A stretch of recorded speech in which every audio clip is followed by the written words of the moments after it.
하지만 이 순종이라고 하는 것은 우리가 하나님께 원하는 것을 얻어내기 위해서 지불하는 대가가 아닙니다. 하나님이 우리에게 이것을 해주신다는 것을 기대하며 우리가 순종이라고 하는 동전을 자판기에 집어넣는 일이 우리가 구원받은 이후에 우리가 해야 되는 삶에서 나오는 게 아니라는 얘기입니다. 우리는 왜 순종을 하는 걸까요?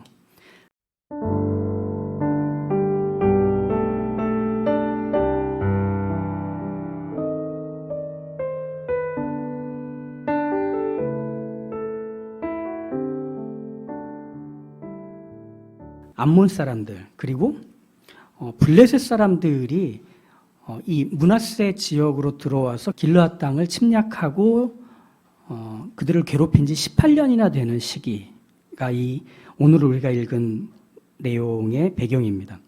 여기서 블레셋 사람과 암몬 자손이 이스라엘을 괴롭혔다라고 나오죠. 그런데 굳이 블레셋 사람 그리고 암몬 자손 이렇게 구분하는 이유는 뭐냐면 블레셋 사람들은 이방 사람들이고 암몬 자손들은 이스라엘의 먼 친척이 되기 때문입니다. 그래서 이렇게 말을 굳이 구분을 합니다. 그러면 암몬 자손들은 어떤 관계가 이스라엘과 맺어져 있냐면 아브라함의 조카 롯 기억하시죠? 롯이 자기의 두 딸과 함께 소돔과 고모라 땅에서 나와서 동굴에 숨어 있을 때 아이를 낳게 돼요. 그래서 그 두 아이가 누구냐면 모압과 암몬입니다. 그래서 이들이 계속 후손을 낳은 게 모압 자손과 암몬 자손 이렇게 되는 거예요. 암몬 자손들이 길르앗에 들어와서 이제 진을 치고 이스라엘 자손들도 미스바에서 진을 치고 있습니다. 이 암몬 자손들과 싸움을 하기에는 지도자도 없고 세력이 참 약했습니다. 그러다가 길르앗 사람들이 떠올린 거죠. 여기서 길르앗 사람들은 므낫세 지파에 속한 한 가문이라고 생각하시면 됩니다. 이 길르앗 사람들이 떠올린 사령관급 지도자가 있었습니다. 누구냐면 여기서 큰 용사라고 말하고 있는 입다입니다. 입다. 이 입다는 길르앗 사람입니다. 하지만 길르앗 지역에 살지는 못하고 있습니다. 왜냐하면 길르앗이란 사람이 기생과 낳은 아들이었기 때문에 뭐랄까요? 지금으로 치면 이제 혼의 자식 같은 개념이랄까요? 그래서 길르앗의 아내가 낳은 아들들이 이 입다를 너는 우리 형제가 아니다 라며 쫓아냅니다. 그리고 나서 돕당에 거주하게 되는데 이 입다가 상당히 유능했던 것 같아요. 그래서 아무것도 갖지 못한 자리에서 자기의 세력을 구축합니다. 여기서 잡류라고 하는 건 이제 그 깡패들, 뭐 떠돌이들 그 사람들을 자기에게로 모아서 세력을 갖추고 돕당에 자기의 입지를 굳건하게 세우게 되죠. 그런데 심지어 그 사람이 전쟁에 탁월한 군인이었던 것 같아요. 그래서 큰 용사라고 표현을 하죠. 그래서 이 길르앗 장로들이 이 입다를 찾아갑니다. 그래서 우리를 도와달라고 할 때 입다가 이 요구를 거절하죠. 왜냐하면 길르앗에서 자기를 버렸기 때문에 그 미움이 아직 있는 겁니다. 너희가 전에 나를 미워하여 내 아버지 집에서 쫓아내지 아니하였느냐. 옛날 얘기를 다시 꺼내오는 거죠. 이때 길르앗의 장로들이 약속을 합니다. 네가 이번 전쟁에 참전하여만 준다면 길르앗의 지도자로 세워주겠다. 이렇게 약속을 합니다. 그러자 입다는 기다렸다는 듯이 그 약속을 반드시 지켜야 한다. 내가 고향에 돌아가서 길르앗의 지도자가 된다는 것을 이 전쟁에 참전하는 것으로 얻게 해줘야 된다라고 하며 입다가 미스바에서 자기의 말을 다 여호와 앞에 고하니라 이렇게 얘기하죠. 무슨 말이냐? 이 계약을 하나님 앞에서 길르앗 장로들과 입다가 맺었다는 뜻입니다. 그만큼 입다에게 있어서는 길르앗의 지도자가 된다는 것, 이스라엘의 지도자가 된다는 건 아주 중요하고 간절한 것이었습니다. 그래서 입다는 본격적으로 암몬 자손과 전쟁을 벌이는데 가장 먼저 했던 입다의 전략은 뭐냐면 외교적인 해결을 하려는 것이었습니다. 그래서 입다는 암몬 자손의 왕에게 사자를 보내서 이 전쟁의 이유를 묻습니다. 그러자 암몬의 왕이 이렇게 말하죠. 우리들의 땅을 너희가 침범했다. 너희가 그 땅을 돌려주기만 한다면 우리는 이 전쟁을 벌이지 않고 돌아가겠다. 이렇게 입다에게 얘기를 하죠. 그러자 입다는 이스라엘의 역사를 가지고서 얘기를 시작합니다.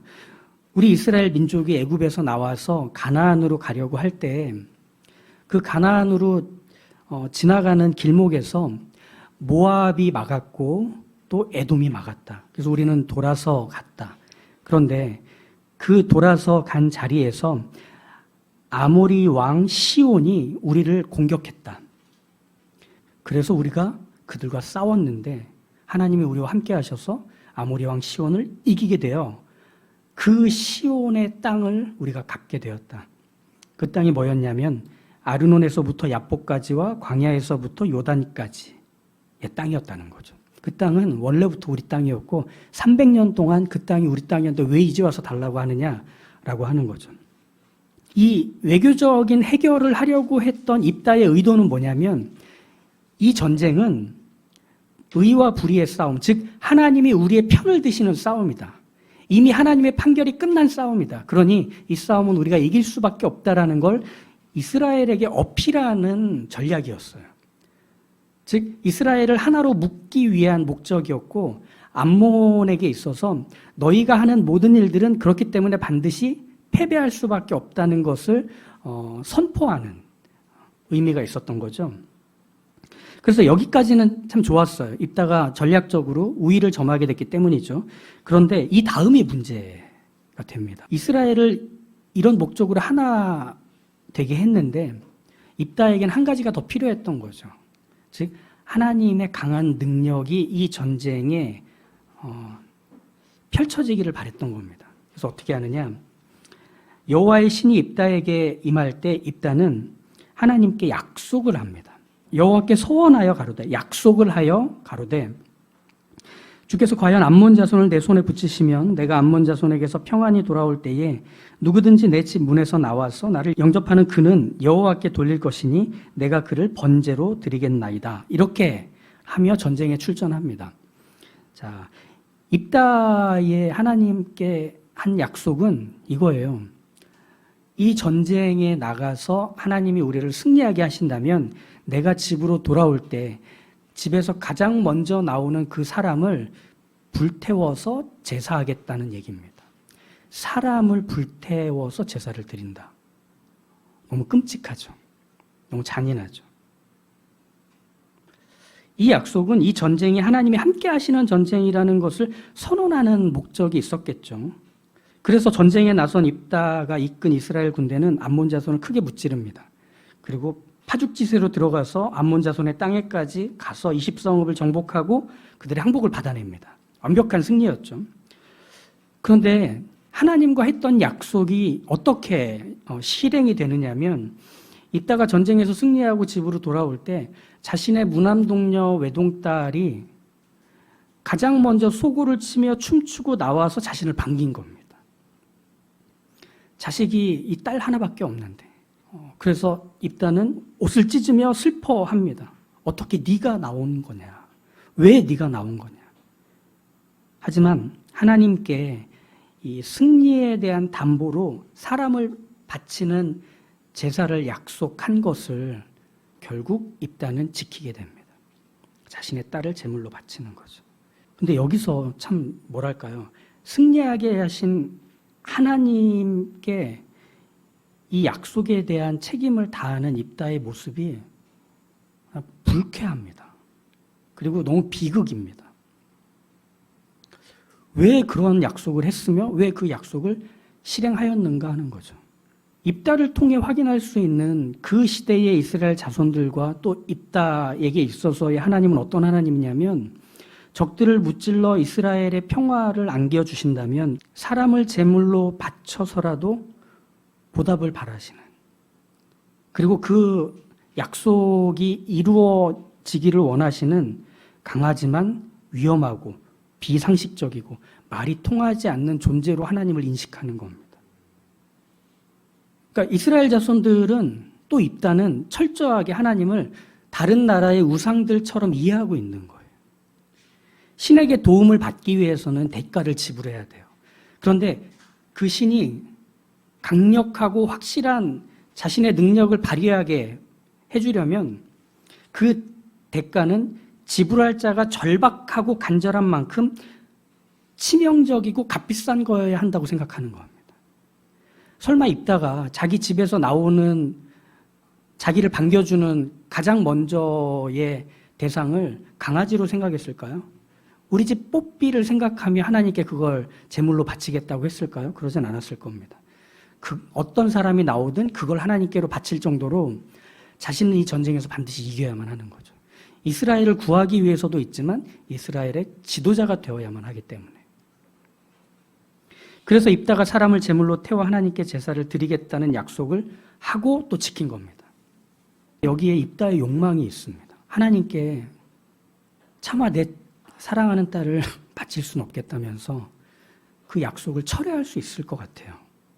근데 입다가 그걸 안 해요. 왜일까요? 자기의 고향에서 쫓겨났고 자기의 형제들에게서 버림받아서 돕당에서 혈혈단신으로 살아왔고 아무런 지지 기반 없이 지금까지 다져왔던 이 인생에 쌓여있는 분노와 미움을 실현하려면 이스라엘의 지도자가 돼야 하는 거죠. 힘을 가져야 되는 거고 권력을 쟁취해야 되는 거죠. 그러니 하나님과 맺은 이 약속을 자신이 철회한다면 지도자가 되지 못할 거라는 두려움이 앞섰던 겁니다. 하나님의 저주와 약속을 지키지 않은 자를 향한 하나님도 약속을 지키지 않겠다는 철회가 일어날까 봐 입다는 자기의 딸을 태워서 하나님께 제사했던 겁니다. 그런데 하나님은 이미 레위기에서 얘기하셨어요. 신명기에서 얘기하셨어요. 너희가 가나안 땅에 들어가서 그 이방 사람들이 하듯이 사람을 불태워서 제사 드리는 말도 안 되는 짓은 버리지도 말아라. 이렇게 얘기하셨거든요. 그런데 입다와 그 시대의 이스라엘 자손들은 하나님을 그렇게 여기고 있어 그걸 지켜야만 한다고 생각하는 겁니다. 그들에게 있어서 하나님은 강한 존재, 하지만 위험하고 비상식적이고 말이 통하지 않는 존재, 약속을 안 지키면 목수하는 존재로만 여기고 있어서 그 하나님께 반응하고 있는 거죠. 자, 뭐가 문제인가요? 하나님을 모르는 게 문제입니다. 하나님이 어떤 분인지를 알고 있지 않습니다. 그리고 하나님을 모르고 있다는 사실도 모르고 있습니다. 이게 지금 이스라엘의 상태죠. 사람은 내가 알고 믿는 존재를 닮아가는 경향이 있습니다. 점을 치는 분들과 무당들을 생각해 보시면 그 무속인들이 대체로 화가 나 있다는 걸 알 수 있습니다. 그리고 대화의 방식이 일방적이라는 걸 알 수 있습니다. 왜일까요? 그들이 섬기는 신이 그러기 때문입니다. 일방적입니다. 자기가 알고 믿는 존재를 닮아가는 게 사람입니다. 하나님이 잔인하고 약속을 지키지 않으면 반드시 그거 이상의 대가를 치르게 만드는 분으로 이스라엘이 알고 있다는 것을 어디서 확인할 수 있느냐면 입다가 이후에 에브라임과 싸우는 장면에서 확인할 수 있게 됩니다. 에브라임 사람들이 입다를 찾아가서 암몬 자손과의 싸움이 끝난 후에 이렇게 시비를 겁니다. 어떻게 전쟁하는데 우리를 안 불렀느냐? 우리가 반드시 너와 네 집을 불사르겠다. 거의 협박이죠. 그러자 입다는 에브라임 사람들이 이미 불렀다고 얘기합니다. 우리가 전쟁을 할 때 너희를 불렀지만 너희는 오지 않았다. 왜 이제 와서 그렇게 말을 하느냐? 이러면서 길르앗 사람들을 불러 모아서 에브라임 사람들과 전쟁을 벌입니다. 이미 한번 전쟁을 치른 이 길르앗 사람들은 사기가 충천해서 이 에브라임 사람들을 철저하게 도륙합니다. 그래서 에브라임 사람들이 도망을 치죠. 입다는 워낙 전략적인 사람이라 요단강 나루턱에 길르앗 사람들을 이미 배치시켜 놨습니다. 도망가는 에브라임 사람들을 하나하나 불러 세워서 에브라임 사람인지 아닌지를 확인하기 시작합니다. 이스라엘은 12개의 지파로 나눠져 있거든요. 근데 각 지역에서 너무 오래 나뉘어 살다 보니까 약간 발음이 좀 다른, 우리식으로 하면 방언이 생깁니다. 사투리 같은 게 생깁니다. 근데 어떤 방언이 있었냐면 시볼렛이라는 발음을 하게 해서 시볼렛이라고 하면 살고 쉬볼렛 혹은 시볼렛이라고 발음을 하면 그 자리에서 바로 죽여버립니다. 그래서 에브라임 사람들은 입다와 길르앗 사람들에 의해서 결국 42,000명이나 되는 숫자가 학살을 당합니다. 거의 내전급이죠. 지도자로서 입다의 판단은 또 그의 행동은 정당해 보입니다. 왜? 에브라임 사람들을 전쟁에 참여하도록 요청했지만 그들은 오지 않았고 전쟁이 끝나고 나자 찾아와서 이런 시비를 거는 건 용납해서는 안 되는 일이기 때문이죠. 그런 일이 반복될 거기 때문에. 끝나면 숟가락이나 얻는 사람들이 계속 늘어가도록 둘 수 없는 겁니다. 그런 선례를 남겨서는 안 되는 겁니다. 지도자라면 말이죠. 그래서 이스라엘을 위해 정당한 판단을 내렸고 이 판단과 결정에 길르앗 사람들뿐 아니라 이스라엘 자손들도 동의를 다 했을 겁니다. 그리고 이것은 법과 질서가 되어 이스라엘의 자리를 잡게 될 겁니다. 앞서 말한 하나님을 어떻게 이해하느냐가 이 입다와 이스라엘 사람들에게 고스란히 배어져 있는 겁니다. 오라고 했는데 오지 않은 채로 모든 게 끝나고 나서 와서 자신들과 맺은 약속을 번복하거나 하지도 않은 일들을 했다면서 거짓말을 하는, 시비하고 협박하는 사람들을 대하는 방식은 그들을 죽이는 것, 더 큰 것으로 보복해버리는 것.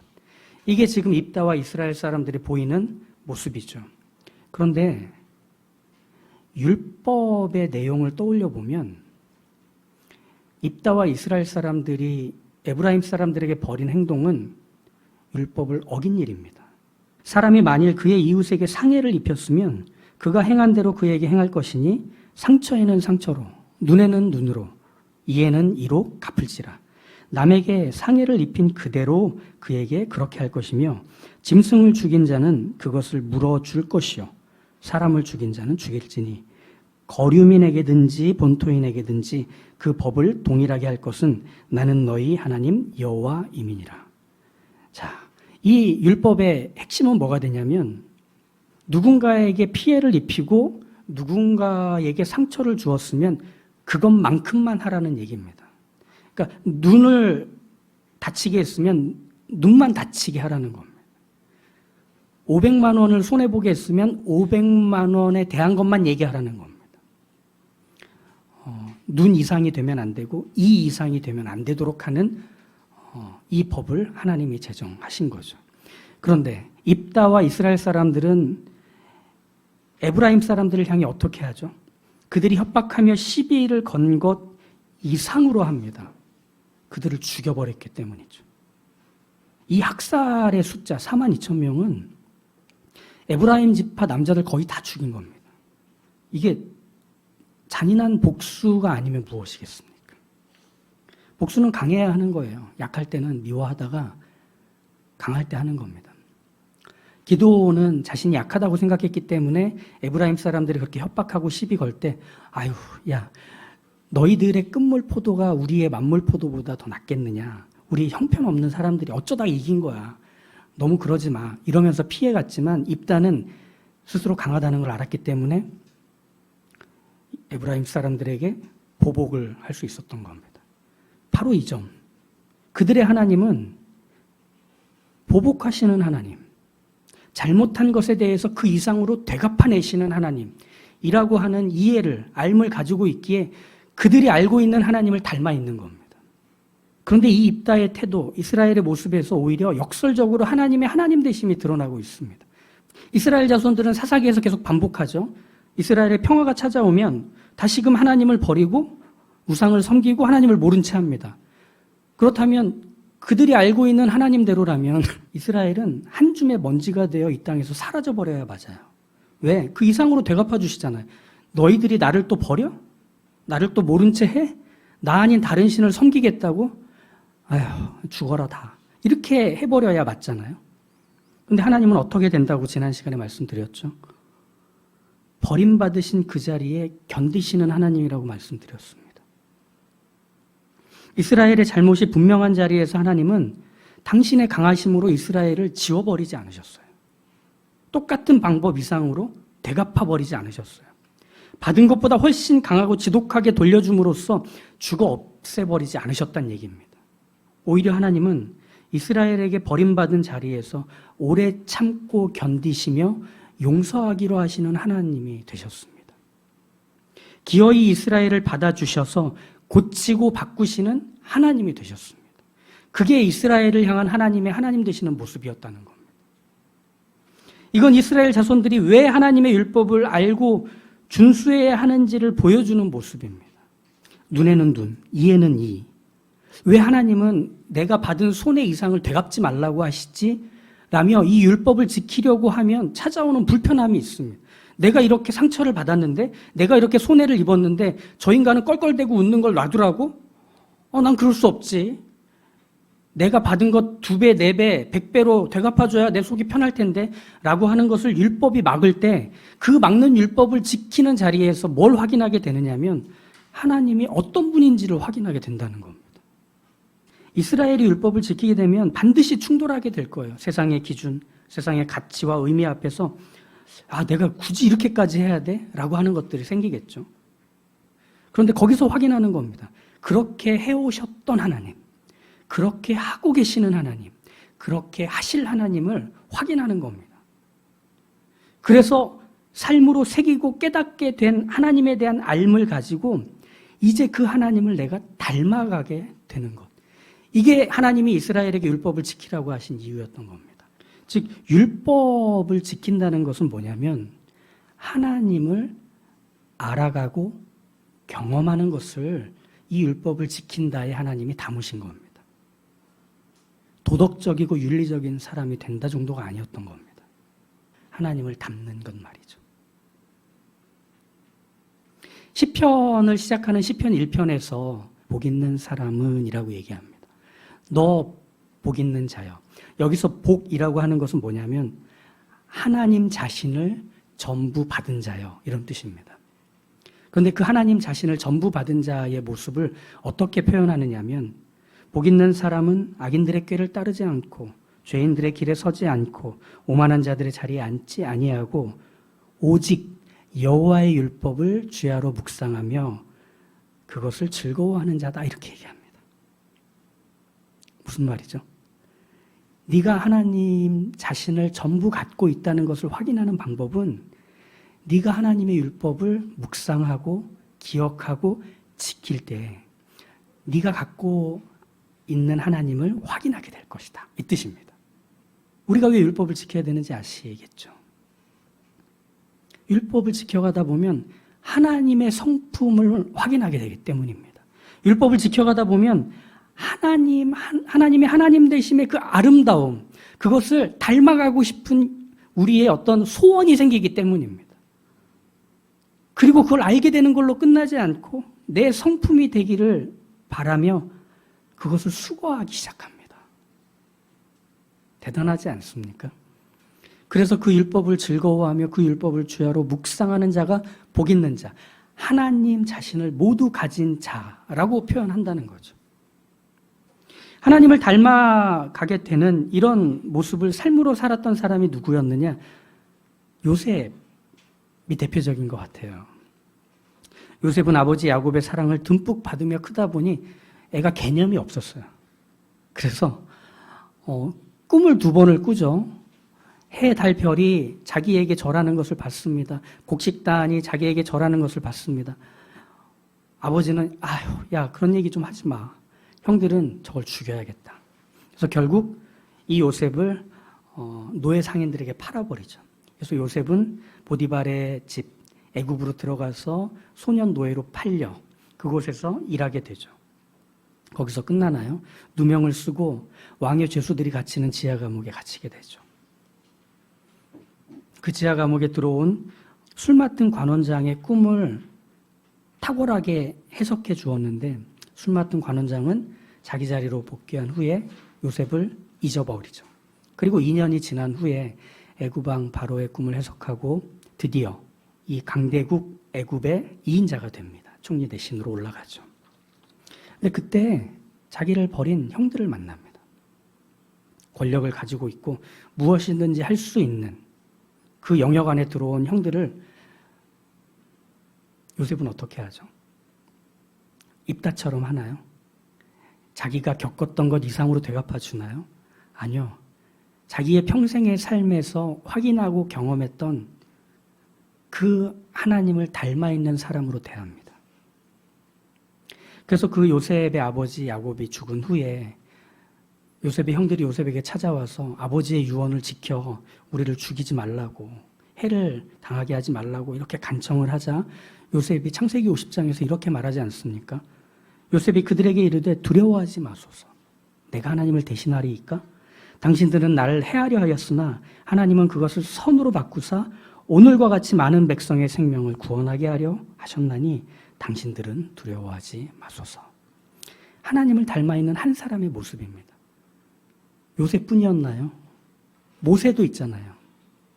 이스라엘 백성들이 자신이 시내산에서 내려오지 않자 아론을 통해서 금송아지를 만들어 우리를 애굽에서 이끌어 인도하여 낸 신이다 라며 경배하고 절할 때 하나님이 그들을 다 지워버리겠다고 하자 이 하나님을 막아서는 사람이 누구였습니까? 모세였죠. 왜 그럴 수 있었죠? 하나님을 닮아 있는 사람인 겁니다. 자기를 죽이려던 사울을 죽일 수 있는 기회가 찾아왔음에도 하나님이 기름 부음 받은 자를 내 손으로 죽일 수 없다며 돌아섰던 그 다윗을 떠올려 보십시오.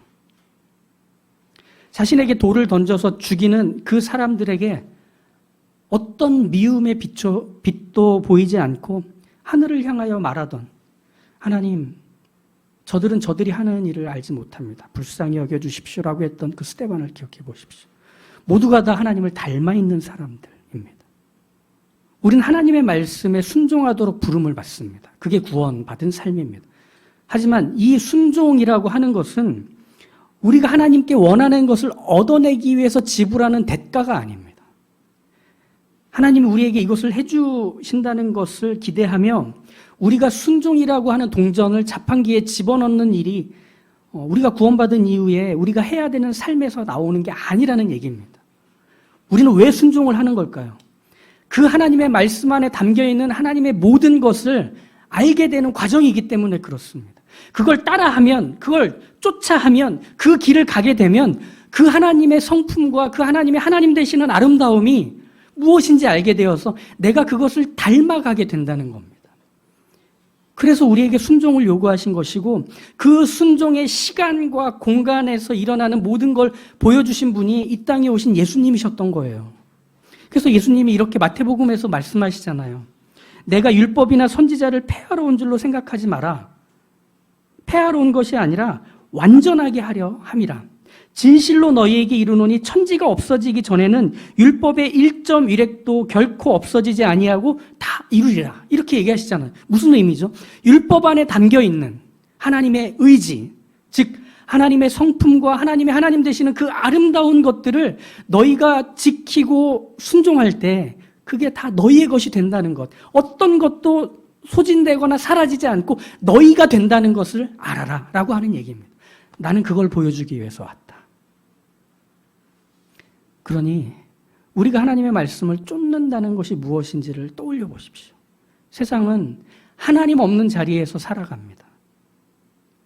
내가 받은 것 이상으로 되갚아져야 속이 시원하고 누군가의 것들을 내 강함으로 뺏어서 내 영토를 확보하는 것이 가장 큰 즐거움이며 만족이기 때문입니다. 왜? 세상 권세를 가진 존재를 닮아가 있기 때문에 그렇습니다.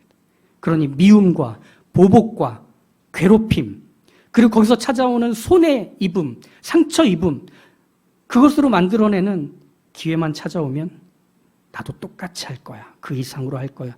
라는 것 말고는 없는 이 세상의 법칙 안에서 우리는 하나님의 말씀과 법을 쫓습니다. 그걸 통해 이 세상에 그토록 보고 싶어하는 하나님의 얼굴을 보게 될 것입니다. 그 하나님을 닮아 있는 우리를 통해 말이죠. 바로 그 자리에 부름받았음을 기억하십시오. 바로 우리가 그 사람이라는 걸 기억하십시오.